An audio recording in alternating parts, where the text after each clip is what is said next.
참 잘 나오셨습니다. 오늘 본문의 말씀을 중심으로 말씀에 순종해도 위기가 올 수 있습니다. 이런 제목으로 함께 말씀을 나누겠습니다.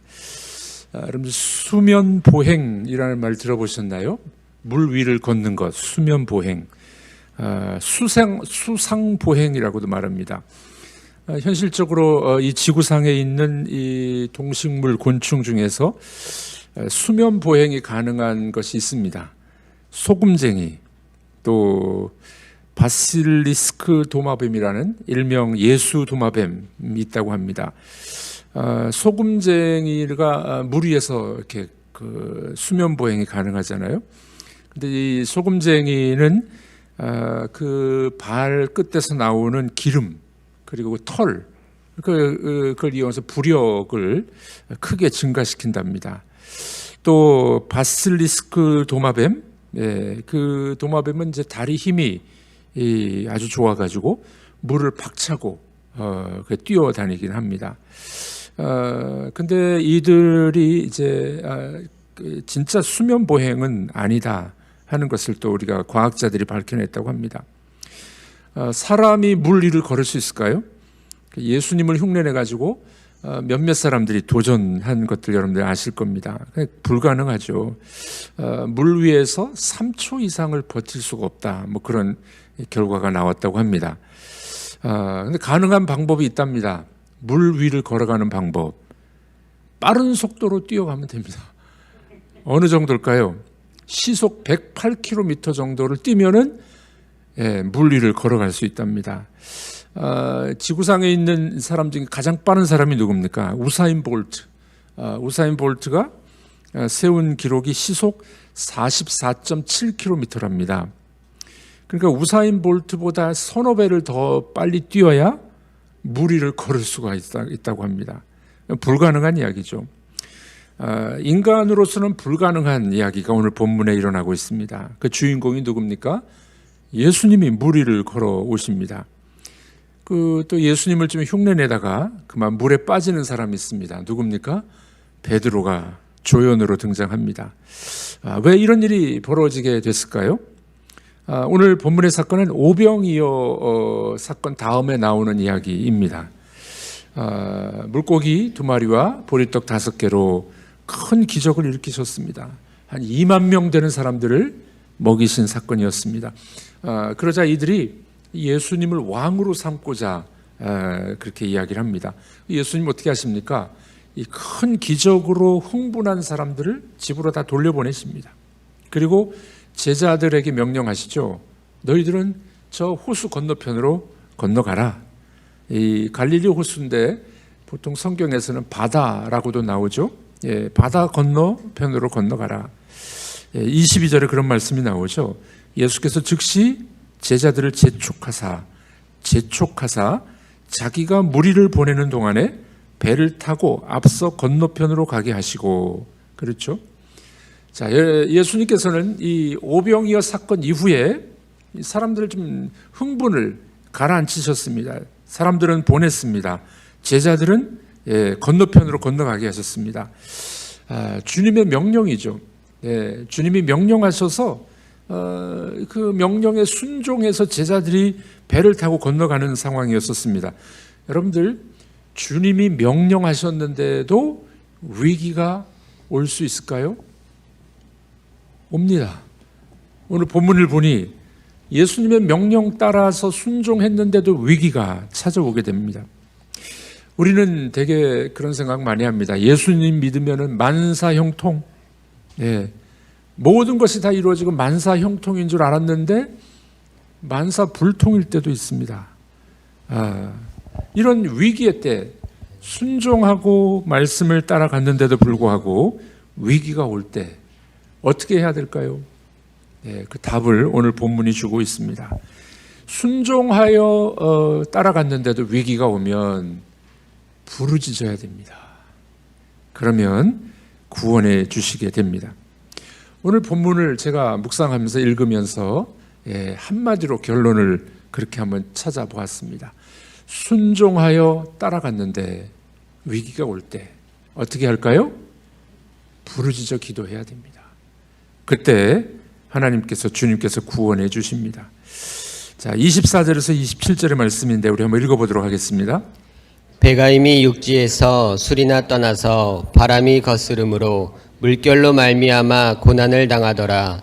밤 사경에 예수께서 바다 위로 걸어서 제자들에게 오시니 제자들이 그가 바다 위로 걸어오심을 보고 놀라 유령이라 하며 무서워하여 소리 지르거늘 예수께서 즉시 이르시되 안심하라 나니 두려워하지 말라. 네, 지금 제자들이 위기를 만났습니다. 예수님은 육지에서 아직 기도하고 있었습니다. 배는 육지를 떠나서 지금 바다 한가운데 있습니다. 밤 사경쯤.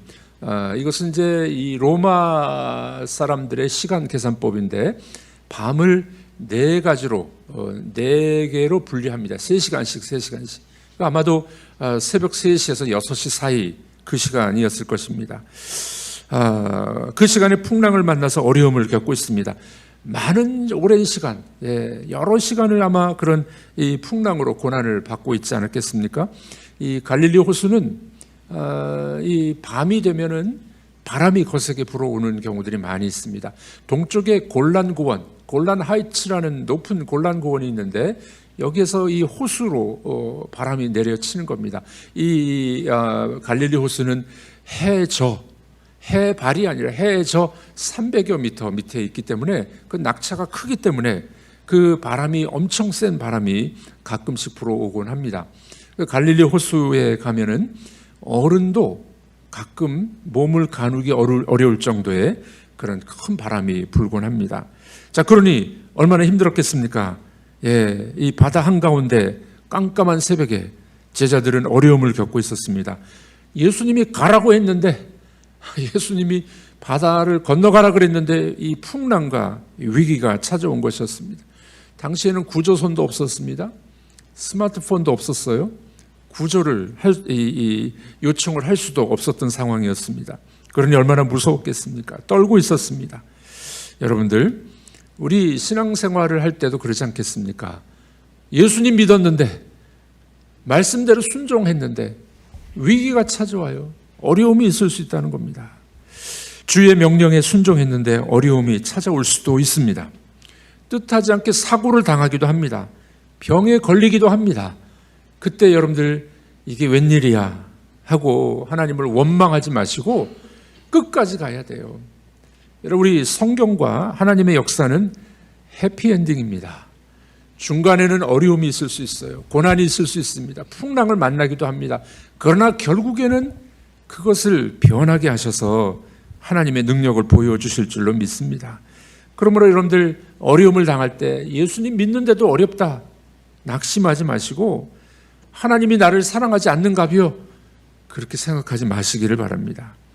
주님을 믿는 사람들은 이런 고난을 경험을 합니다. 오히려 주님을 진실히 따르는 사람에게 고난이 더 많을 수도 있습니다. 하나님을 갈망하라라는 책이 있는데 A.W. 토저라는 분이 쓴 책입니다. 금세기의 이 선지자라고 말하는 그런 분인데 그분은 그런 이야기를 합니다. 하나님을 갈망하고 더 진실이 믿고자 하는 사람에게는 고난이 더 많이 온다.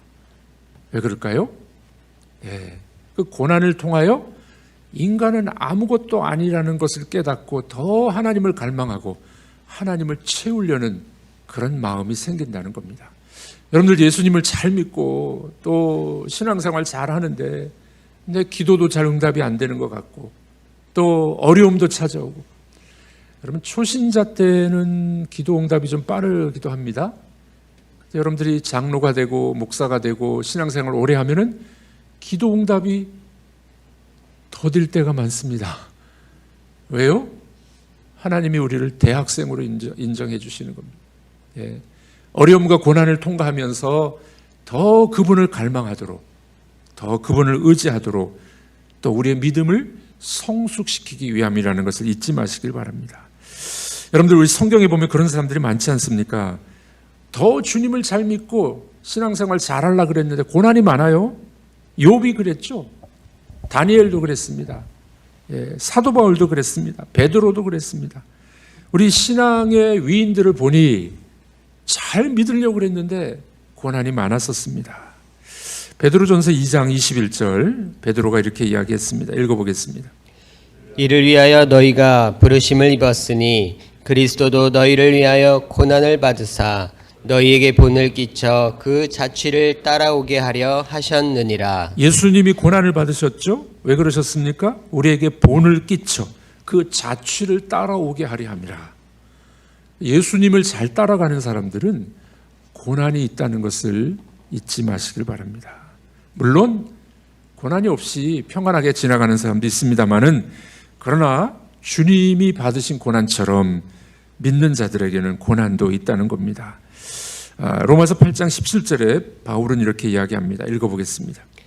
자녀이면 또한 후사 곧 하나님의 후사요 그리스도와 함께한 후사니 우리가 그와 함께 영광을 받기 위하여 고난도 함께 받아야 될 것이니라. 네, 하나님의 후사고 또 하나님의 그 영광을 받게 되는데 뭐가 함께 있다고요? 고난도 함께 있다는 거예요. 고난이 없이, 십자가 없이 면류관은 없다. 십자가 없이 면류관은 없습니다. 사도 바울은 이 고린도후서에 뭐라고 얘기합니까? 유대인들에게 40의 하나 가만 매를 5번이나 맞았어요. 3번 태장으로 맞고 1번 돌로 맞고 3번 파선했고, 위험과 강도의 위험과 동족의 위험과 이방인들로부터 그 많은 핍박과 고난을 받았다고 그는 고백하고 있습니다. 사도 바울이 이렇게 많은 고난을 당했는데 더 큰 고난이 뭐였습니까? 아무도 자기와 함께 있지 않았다는 거예요. 디모데후서 4장에 보면 이런 말이 있죠. 내가 처음 변명할 때 나와 함께 한 자가 하나도 없고 다 나를 버렸으나 저희에게 허물을 돌리지 않기를 원하노라. 주께서 내 곁에 서서 나를 강건케 하시면. 이렇게 많은 고난과 매맞음과 어려움이 있었는데도 불구하고 옆에 있어주는 사람이 없었다는 거예요. 여러분들 아픈 것은 감내할 수 있는데 옆에 아무도 없을 때 그 외로움이 더 크지 않겠습니까? 사도 바울이 그렇게 고백합니다. 그러나 주께서 내 곁에 서서 나를 강건케 하셨습니다. 여러분들 주변에 누구도 도와주지 않고 같이 있어주지 않는데 주님은 고난 중에도 함께 하셨습니다. 이렇게 고백했던 것이었습니다. 여러분, 우리 그리스도인들은 또 주님의 제자들과 같이 고난을 당할 수 있다라는 것을 기억하십시오. 우리 성도님들의 상황들을 들어보고 신방해 보면은 고난이 없는 가정이 하나도 없습니다. 여러분들 다 그러지 않습니까? 겉으로는 우리가 말할 수 없지만 고난이, 어려움이 없는 가정이 하나도 없어요. 왜 그럴까요? 예수님 믿으면 만사형통해야 되는데 왜 고난이 있을까요? 그 고난의 깊은 의미를 우리가 깨닫고 또 감내하고 이겨나가는 여러분들이 되시기를 바랍니다. 주님께서는 우리에게 한없는 축복을 주시기 원하십니다. 주님을 더 배우기를 원합니다. 그런데 그렇게 되기 위해서는 고난을 겪어야 된다라고 말씀하십니다. 자, 예수님이 이 고난을 당하고 있는 이 제자들에게 나타나셨습니다. 뭐라고 말씀하십니까? 안심하라, 내니 두려워하지 말라. 제자들이 안절부절하고 풍랑의 이 어려움을 겪고 있을 때 주님은 눈에 안 보이지만 다가오십니다. 그리고 어려운 사정을 해결해 주십니다. 한밤중에 바다를 걸어오셔서 제자들에게 다가오셨습니다. 여러분들, 우리에게도 어려움이 있지만 한밤중에 풍랑을 겪은 것 같지만 그러나 주님이 우리에게 찾아오고 계시고 함께 계시다는 사실을 잊지 마시기를 바랍니다. 어려움들이 참 많이 있습니다. 가장이 직장에서 해고되는 경우도 있습니다. 돈은 없는데 병원에 가야 될 상황도 생깁니다. 주님은 우리 형편을 다 알고 계십니다. 여러분들, 엘리야가 낙심하고 있을 때 주님이 나타나셨죠. 그리고 어루만져 주셨습니다. 열왕기상 19장인데 우리 한번 읽어보겠습니다. 여호와의 사자가 또 다시 와서 어루만지며 이르되 일어나서 먹으라 네가 길을 이기지 못할까 하노라 하는지라. 네, 엘리야가 낙심하고 있을 때, 목숨의 위협이 있을 때, 그때 여호와의 사자가 어루만지며 먹으라, 잠자라, 그렇게 함께 해 주셨다는 것을 잊지 마시길 바랍니다. 여러분들 고난 중에, 위기의 순간에 나만 홀로 있다라고 기억하지 마십시오. 주님은 함께 하셔서 여러분들의 아픔과 여러분들의 문제를 어루만져 주실 줄로 믿습니다. 제자들이 3년 동안 예수님을 따라다니셨죠. 예수님이 승천하셨습니다. 복음을 전하다가, 주님 전하다가 그들은 감옥에 갇히는 일들도 많았습니다. 한밤중에 천사가 나타나서 그들을 위로하시고 구해 주지 않았었습니까? 여러분들, 우리 이 사건들을 꼭 기억하셔서 고난 중에 기도하시고 고난 중에 그분을 찾는 여러분들이 되시기를 바랍니다. 자, 오늘 본문을 보니까 이 풍랑에 이 예수님이 오셔서 이렇게 말씀하십니다. 풍랑 전에는 어떻게 해요? 건너편으로 건너가나, 풍랑 중에는 오라, 베드로에게 무리를 건너와라, 배에서 내려서 와라. 명령이 2번 나옵니다. 가라, 오라. 순종했습니다. 가라고 했는데 풍랑을 만났어요. 오라고 했는데 무리를 걷다가 물에 빠졌습니다. 우와, 정말 실족할 뻔했습니다. 그러나 여러분들, 그 명령에 순종했을 때 위기가 오지만 시험에 들지 마시길 바랍니다. 그때, 위기의 때에 어떻게 해야 된다고요? 부르짖어야 됩니다. 네, 제자들이 오늘 본문을 보니까 가라 했는데 풍랑 만났어요. 어떻게 합니까? 소리 질러서. 오라고 했는데 빠졌어요. 어떻게 해요? 소리 질러 이르되 주여 나를 구원하소서. 풍랑을 만났을 때 뭘 해야 됩니까? 부르짖어야 됩니다. 기도해야 됩니다. 그때 주님이 역사가 일어나게 됩니다. 참 안타까운 것은 우리나라가 너무 잘 살아요. 뭐 어렵다 해도 잘 삽니다. 일본에 갔다 왔는데 일본에 보니까 우리나라하고 수준이 비슷해진 것 같아요. 일본에 가는 한국인들 얼마나 많은지 모릅니다. 우리나라가 뭐 일본 정도는 아직 안 되지만 잘 살아요. 잘 살아요. 그런데 다 어렵다 그러죠. 매년 안 어렵다고 한 때가 거의 없는 것 같습니다. 얼마나 잘 사는데 세계적으로 경제가 한 6등 정도 된답니다. 적어도 10등 안에는 다 들어요. 그러다 보니까 우리 그리스도인들도 어려움을 당해도 그냥 뭐 내가 어떻게 해결하지, 보험이 있어, 통장에 돈도 있어, 뭐 우리가 갈급하지 않아요. 여러분, 우리가 언제 부르짖게 됩니까? 배고플 때, 아플 때, 위기를 만났을 때 부르짖습니다. 그러니까 여러분들, 우리에게 고난이 오는 이유는 잘 하나님을 찾지 않으니까 우리를 더 훈련시키셔서 하나님의 사람으로 만들기 위하여 때때로 우리에게 고난이 오게 된다는 겁니다. 그때 기억하십시오. 부르짖기를 바랍니다. 기도하기를 바랍니다. 하나님이 반드시 해결해 주신다는 것을 믿기를 바랍니다.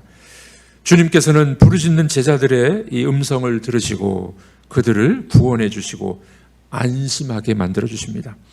27절 먼저 읽어볼까요? 안심하라 나니 두려워하지 말라. 안심하라. 31절 읽어보겠습니다.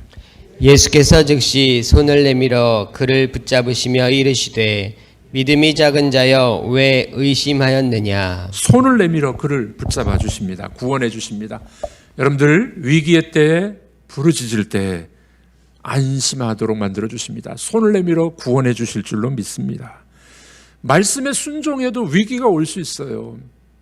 내가 목사가 되고 장로가 되고 또 주의 일을 감당한다 할지라도 위기가 올 수 있습니다. 그때 어떻게 하자고요?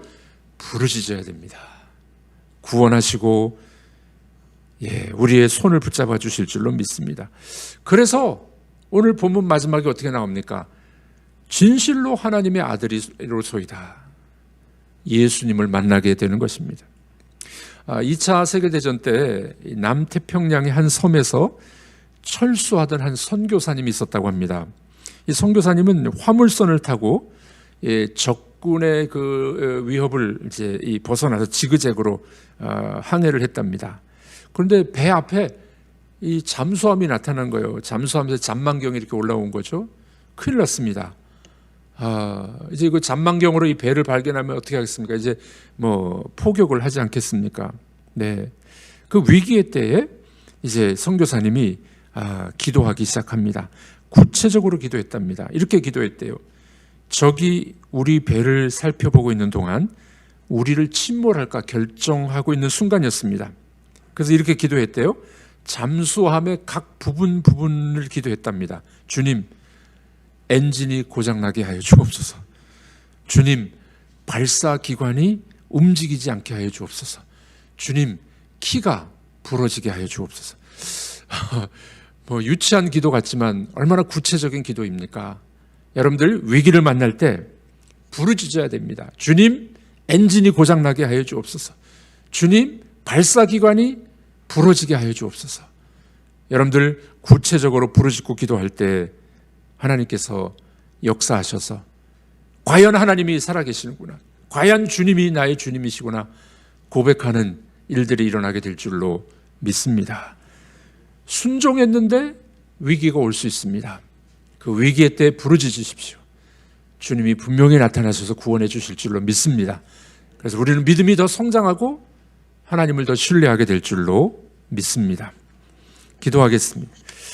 하나님 아버지, 때로는 우리가 말씀에 순종했는데도 불구하고 위기가 찾아오는 것을 발견합니다. 잘 믿었는데도 어려움이 찾아오는 것을 발견합니다. 낙심하지 않도록 도와주시고 그때가 기도할 때이며 그때 부르짖을 때임을 알게 하여 주옵소서. 그래, 구원하시는 주님 만나게 하시고 우리 믿음이 더욱더 성장해 가게 하여 주시옵소서. 예수님의 이름으로 기도하옵나이다. 아멘.